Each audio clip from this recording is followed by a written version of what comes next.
Today,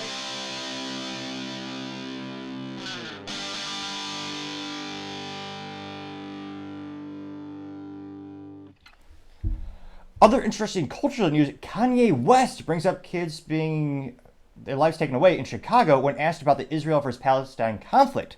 Now, this was first reported on Drama Alert and then was reposted by Daily Loud on X Twitter. And they say, quote, Kanye West gets asked about the Israel-Palestine conflict. And Kanye says, quote, I got 14 kids dying each week in my city. So talk to me about that, unquote. In parentheses, it says city, Chicago. It got 28.4 million views in the first 24 hours, as well as 345,000 likes. And it's only about 25 seconds. So without further ado, Your thoughts on People calling you Palestinians? crazy and misinformed. Palestinians? What'd you say? Your thoughts on the Palestinians? I don't have enough information on that. I'm Okay. straight up from south side of Chicago, born in Atlanta. I don't have enough information. There's love for everybody, but don't pull me to that conversation. I got you. I got 14 kids dying every week in my city. You know what I'm saying? So talk to me about that. Yes. All right, thank you, Kanye. I appreciate you, man. Thank you, Kanye. it's almost like a Trump debate where he realigned the expectations and just moved the question completely. And it does highlight one of the biggest discrepancies in government policies. An overwhelming majority of politicians in the United States, I should say politicians who are more likely Democrat, when they ask for gun laws, they want the same laws on a federal level that are already they're already in place in Chicago. I mean, Chicago's been Democrat for over 90 years now, and yet the crime rate and the murder rate are consistent, no matter how many laws they pass, which is perhaps the greatest argument for gun control being ineffective, also immoral by disarming law-abiding citizens. And it's a good point. Politicians, they seem to always dodge the question of Chicago. And it just gets worse and worse over time. And yet the government resources, they do spend more and more. They're increasing the spend rate over there for government programs. And yet, why aren't more politicians actually putting out ideas that actually help the city? I mean, the definition of insanity is doing the same thing again and again and again and expecting different results. And if you think of all the things in the world that are affecting Americans, and again, I understand the Israel-Palestine conflict is one of the longest debates, perhaps, of our multiple lifetimes. Actually, it's been going on for decades, and we really don't see a lot of politicians bringing up local issues when there are a lot of, and it's heartbreaking. There are a lot of children in Chicago their lives are being taken prematurely, and a lot of it is gang violence as well. And yet, I don't see a lot of really effective proposals being put forth to resolve that issue. So I think in terms of Kanye's response, that was pretty darn good for Kanye. He's had his outliers and he's had his faux pas, and I guess as youth might say, or granted, wait, this is probably a old folks saying, but put his shoe in his mouth, so to say. Well, actually a pretty good pun considering it cost him about $1 billion when he lost that Adidas deal. But nevertheless, let's see what are the folks in the comments thinking. One of the most vitriolic, one of the most controversial issues. Are they all agreeing with Kanye?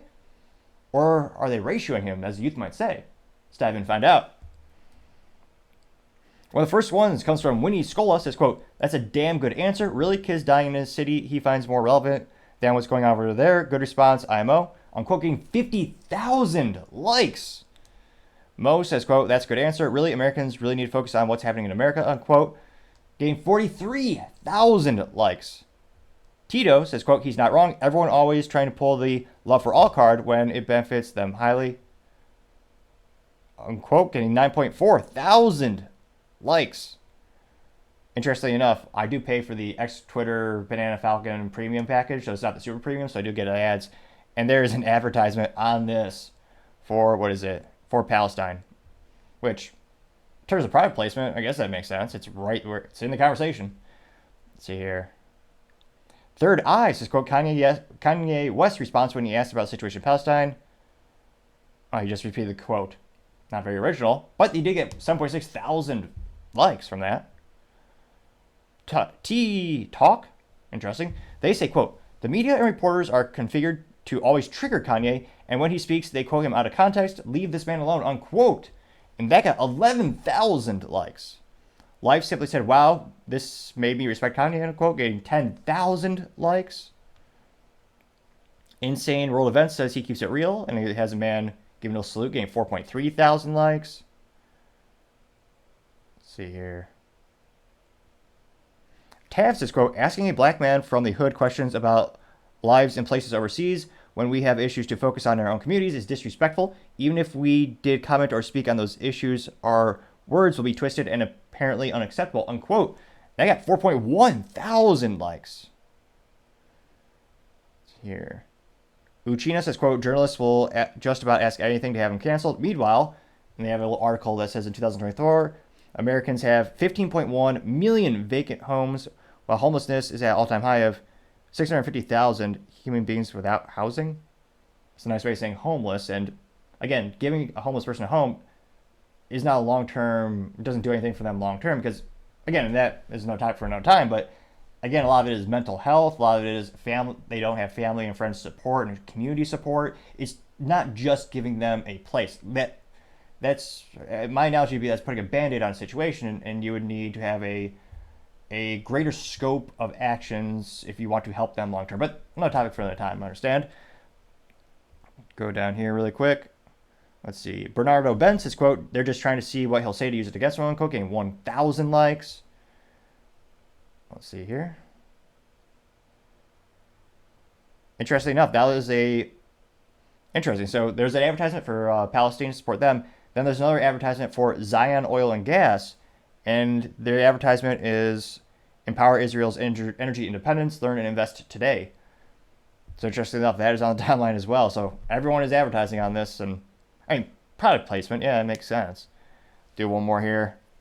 Let's see here. Raphael says, quote, what is Kanye's business with that? They always try to set him up, unquote, getting 526 likes. So it's fascinating to see, culturally speaking. I mean, last year, Kanye, again, he put his foot in his mouth. He made some horrific statements. Culturally speaking, he was basically outcasted. Even his bank got rid of him. They debanked him, which kind of fueled a lot of conspiracy theories when they're saying, oh yeah, people are getting debanked because of their political beliefs and their statements. And then the banks did just that. And again, I don't think it is a religious conspiracy. I think, I'm actually not sure why the bank would do that, because prior to that, I don't think anyone knew the bank, like they didn't have an endorsement deal where people would know, oh yeah, I want to bank with Chase because Kanye works there. Or he doesn't work there, he works with Chase. No one really, as far as I know, that wasn't a public, it certainly wasn't a PR thing in terms of people knew he used that bank. So that is a little unusual. They would actually, and again, I've talked to people in other industries. There are some industries where if this was perceived controversy, Chase, they will actually get rid of you as a client. A lot of people in the firearm industry will see that.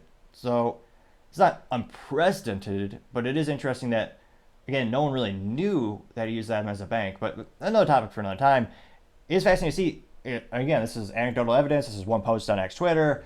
But it seems to be almost as if the tides are shifting, where there are more people supporting Kanye now than last year. So it'll be interesting to see, does he increase in popularity? Does he? I'm not sure if he wants to come back with a new album, or obviously he does a lot of things from fashion apparel to music entertainment. So it'll be interesting to see what the future is for Kanye. But from a social media perspective and culture perspective, it seems like more and more people are maybe forgiving him for his actions last year, and maybe he will increase in popularity.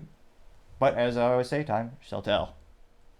Thank you everyone for taking the time to tune in. Again, we're trying to get to 4,000 subscribers by the end of February, so if you click that button, I greatly appreciate it. Also, leaving me a thumbs up, thumbs down, or comment is a great way to give me some additional feedback. Also, sharing the show helps with the magical YouTube algorithm. Lastly, don't forget to take the time to tell your family, tell your friends, tell your coworkers, heck, tell your enemies, tell anyone and everyone. Just stay safe and fight the good fight.